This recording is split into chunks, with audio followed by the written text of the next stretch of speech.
मेरा जो इंजीनियरिंग था वो सिविल बैकग्राउंड से ही है, लेकिन मेरा ट्रेनिंग जो स्टार्ट हुआ वो सर्वे से स्टार्ट हुआ।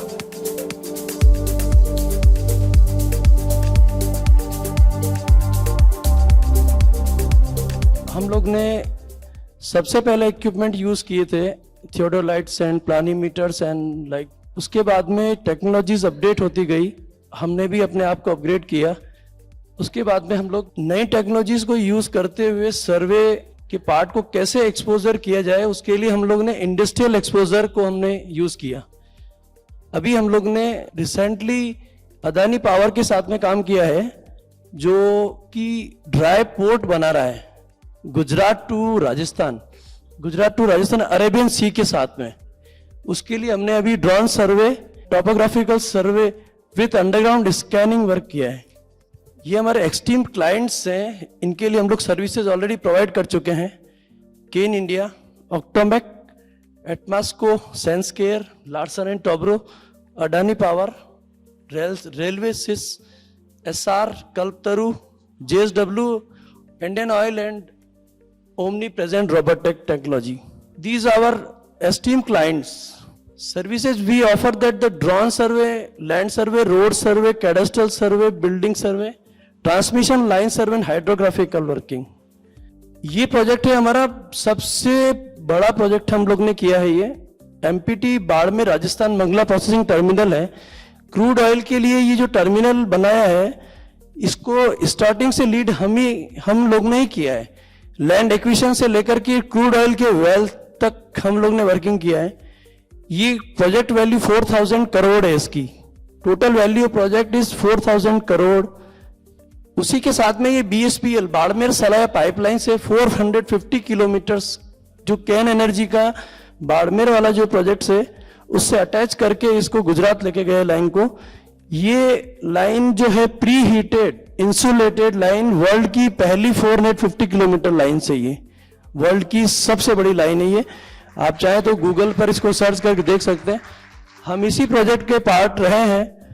इसमें हम लोग जितना भी पाइपलाइंस होता है, उन पाइपलाइंस के जो मैकेनिकल एडजॉइंट जो भी बैंड्स और एल्बोज होती हैं वो सब रेडीमेड आती है, आउट ऑफ इंडिया से आई थी सारे मटेरियल्स। उसको एंगुलर हम लोग ने ही लेआउट दिए थे मार्किंग करके, उसी के अकॉर्डिंग ये सारी चीजें हम लोग ने एग्जीक्यूट की है। वहां पर लोकल इश्यूज बहुत ज्यादा हैं, लोकल इश्यूज को हैंडल करना बहुत बड़ी बात है वहां बाड़मेर जैसे बेल्ट में।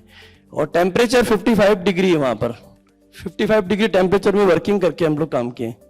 ये एक इथेन गैस का टैंक है जो हमने रिलायंस के लिए वर्किंग किया था दहेज में। ये 100 डाया का टैंक है।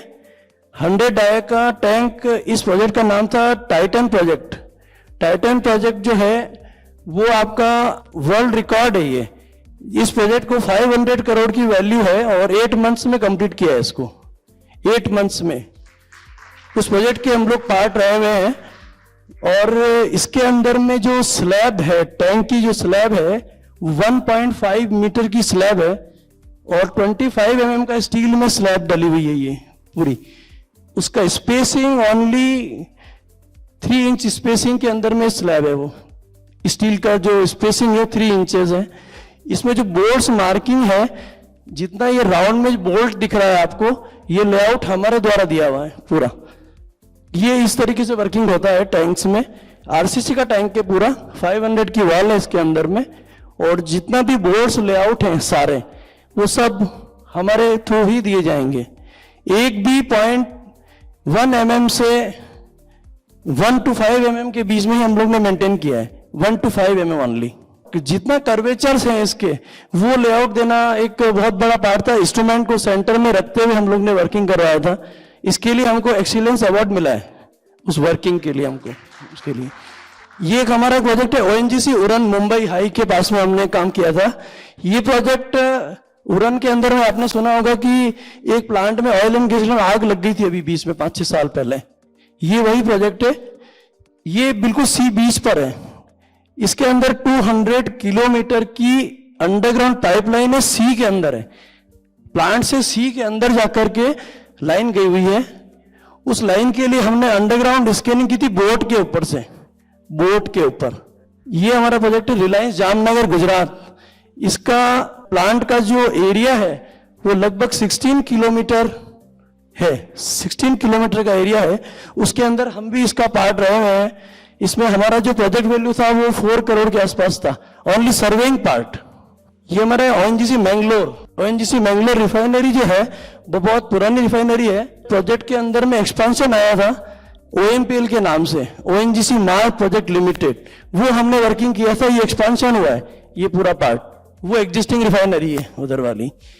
ये भी काफी बड़ी रिफाइनरी है, ये भी आपका ना गवर्नमेंट ऑफ इंडिया की रिफाइनरी है। एक ये हमारे पास में क्रिटिकल जॉब आया था उदयपुर से, जो कि हम लोग उदयपुर नहीं थे उस समय, लेकिन बेसिकली उदयपुर से बिलोंग करते हैं। ये प्रोजेक्ट था उदयपुर अहमदाबाद, एक ओड़ा विलेज है, उसके पास में 30 मीटर हाइट का रेलवे ब्रिज बनाना था, जो कि कंप्लीट है कर्वेचर में था ये ब्रिज। अब उसको कर्वेचर को लेआउट देना था, वहां पर एग्जीक्यूशन कॉन्ट्रैक्टर का रुका हुआ था कि कौन सा पिलर किस जगह प्लेस होगा। एज पर ड्राइंग उसको हमने लेआउट करके दिया था, जिसमें वो एग्जिस्टिंग ट्रैक है पास में बना हुआ है मीटर गेज वाला। रेलवे के पास में कोई भी प्रकार का पॉइंट्स वहां पर नहीं था। हम लोग ने उसी लाइन को रेफरेंस लेते हुए हमने वर्किंग किया था। पूरे स्टेट के अंदर में उन्होंने 10 कंपनियों को ऑफर किया था, लेकिन ये काम नहीं हो पाया ड्यू टू टेरेन। इसका टेरेन बहुत खराब है, ये टेरेन है ये बहुत खराब है। 30 to 50 मीटर के आसपास हाइट है इसका। वो एक मेन इसका टास्क था हमारे लिए। ये हमने क्या था, जेएसडब्ल्यू पावर प्लांट सिंगरौली का है, एमपी का प्रोजेक्ट है ये वाला। ये हम लोग ने कोल माइन से थर्मल पावर प्लांट है, वहां से लाइन लेके आए थे हम लोग, ट्रांसमिशन लाइन, उसके लिए वर्किंग था। ये प्रोजेक्ट भी, ये जो ये दिख रहा है आपको, इसका टोटल लेआउट आरसीसी का सर्वे के थ्रू ही दिया हुआ है। जितना फर्नेसेस होता है जो भी है वो सब लेआउट हमारे हाथ के दिए हुए सारे। ये हमारा अभी एक प्रोजेक्ट वेदांता का चल रहा है, अपना उदयपुर में ही है, जो उन्होंने हमको अभी इस प्रोजेक्ट के लिए बुलाया है। ये वेदांता का 2000 करोड़ का प्रोजेक्ट एक्सपेंशन है अभी। तो इसका एग्जिस्टिंग प्लांट है, उसको हम वर्किंग करके अभी हम लोग इसको एक्सपेंशन की डिस्कशन चल रही है अभी हमारी। बक्सर टू पटना हमने ट्रांसमिशन लाइन का वर्क अभी किया है, ड्रोन सर्वे किया है। ये ड्रोन सर्वे जो है, ये ड्रोन सर्वे जहां पर अपने पास अप्रोच नहीं है, हम लोग लैंड, हमारा लैंड नहीं, हम लोग यूज नहीं कर सकते उसको काम करने के लिए, वहां पर हम लोग ड्रोन सर्वे, लेडार सर्वे को यूज करते हैं। ये अभी हमने किया था वर्किंग। ये एग्जिस्टिंग प्लांट है, उस प्लांट से ट्रांसमिशन लाइन अभी आ रहा है नया, उस लाइन के लिए हुआ था ये वर्किंग सारा। बेसिकली रिसेंटली हमने यहाँ 3 प्रोजेक्ट किए थे, मैं आपको ऐसे ही जनरल नॉलेज दे रहा हूँ।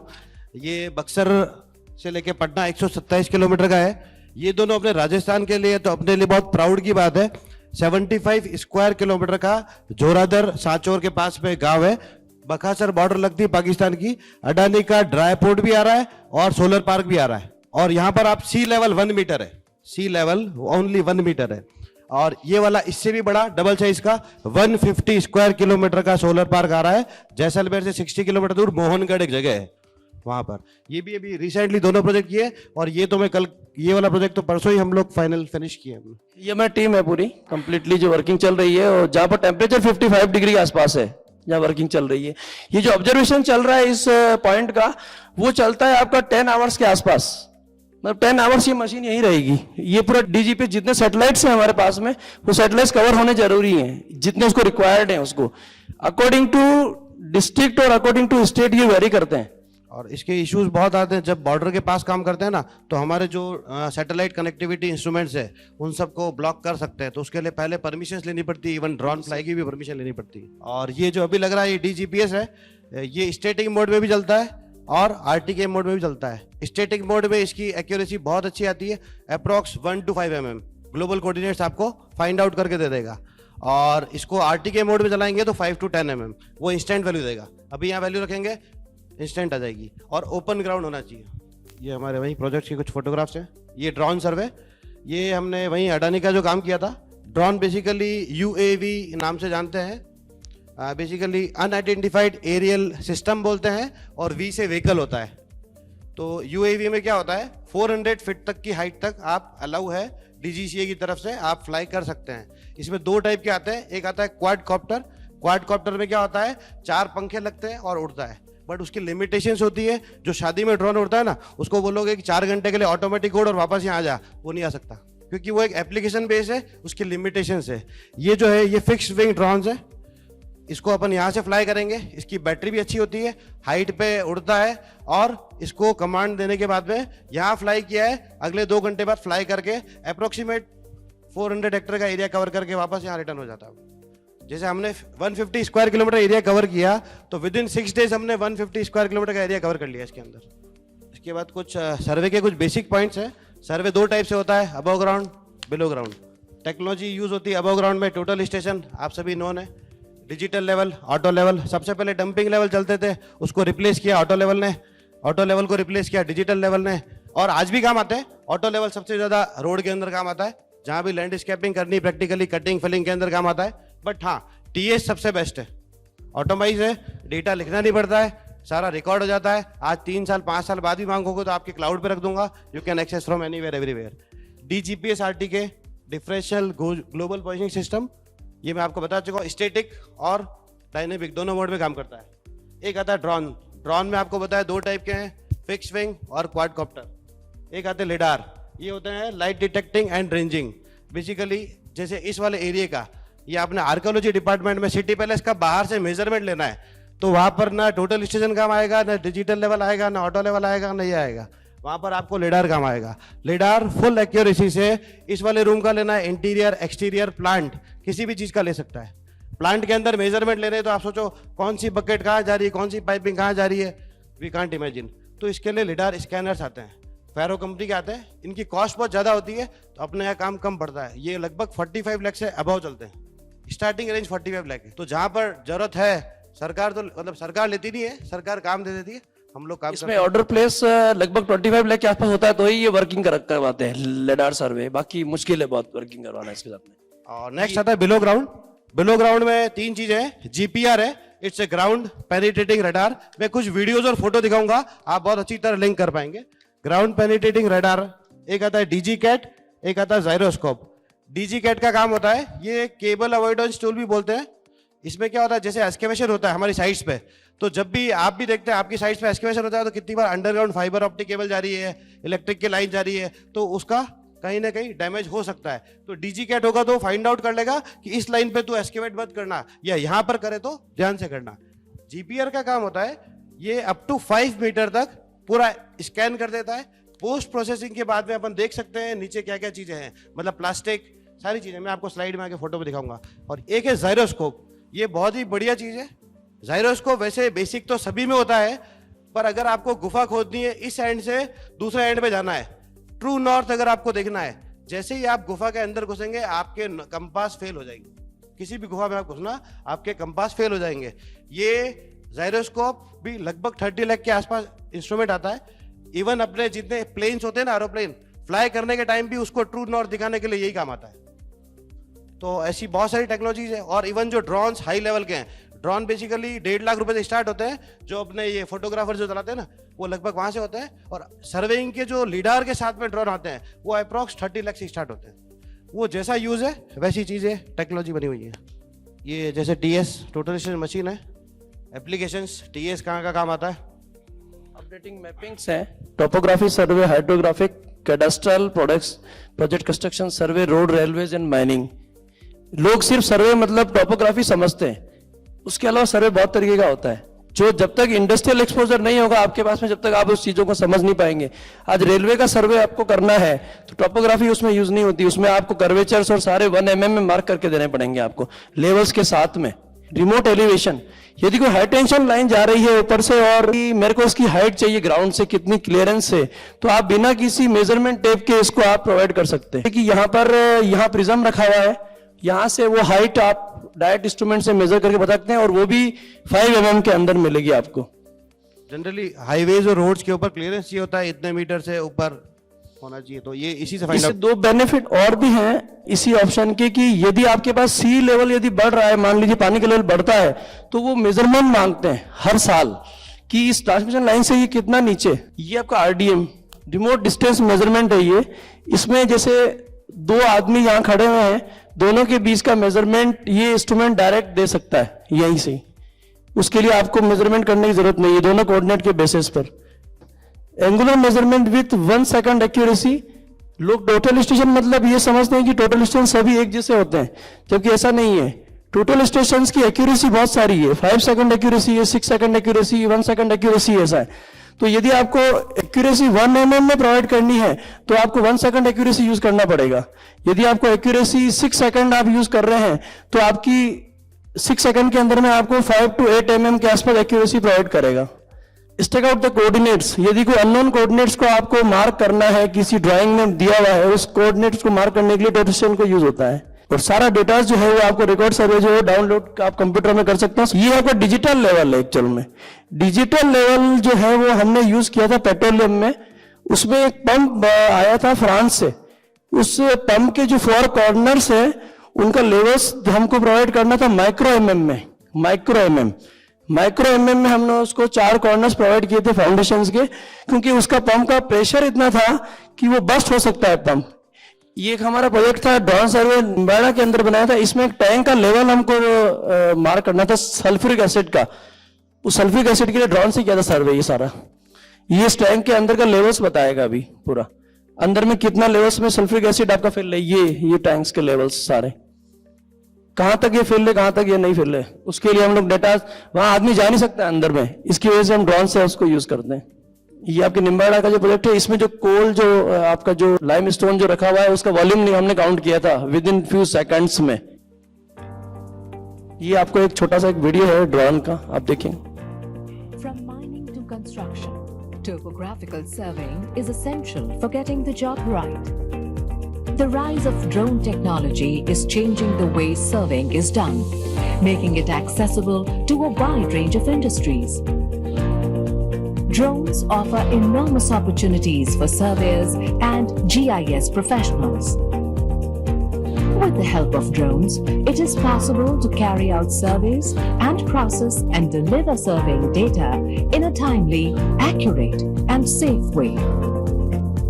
Using drones for surveying and mapping has many advantages. Time saving. Traditional surveys can take days, if not weeks.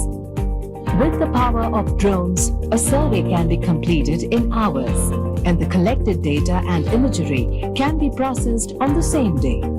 This means that you spend less time in gathering data and taking the right decisions. Cost effective. The acquisition and operating cost of a drone survey is much lower than that of surveys through satellites and manned aircraft. The technical requirements for the site and personnel are also low, and the daily maintenance is simple. These factors eventually reduce the cost of data acquisition. Accessibility.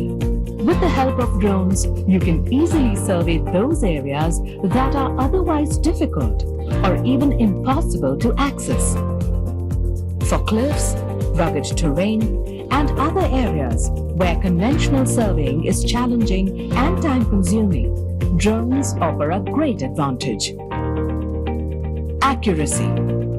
Some of the most important parameters of surveying are spatial resolution and low-altitude multi-angle shooting. The spatial resolution can reach decimeters or even centimeters and can be used to construct accurate digital models and 3D landscape maps. Safety. Land surveying can be a risky job. Drones eliminate the need for surveyors to explore unknown terrain and can be helpful in avoiding high-risk places such as railway lines and rocky terrains.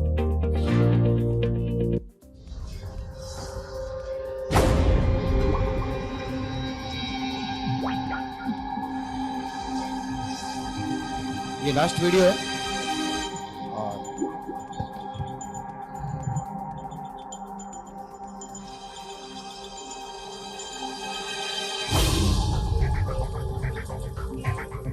ये GPR है, scanning कर रहे हैं, साथ में DG underground scanning सर्वे और above ground scanning.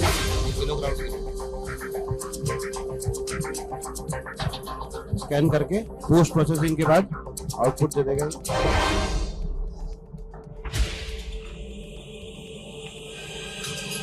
ये वो केबल अवॉइडेंस टूल जो मैं आपको बता रहा था।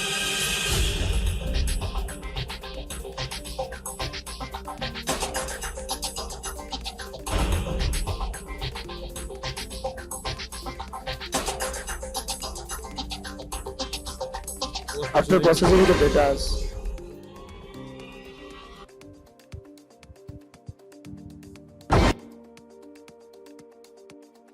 Thank you.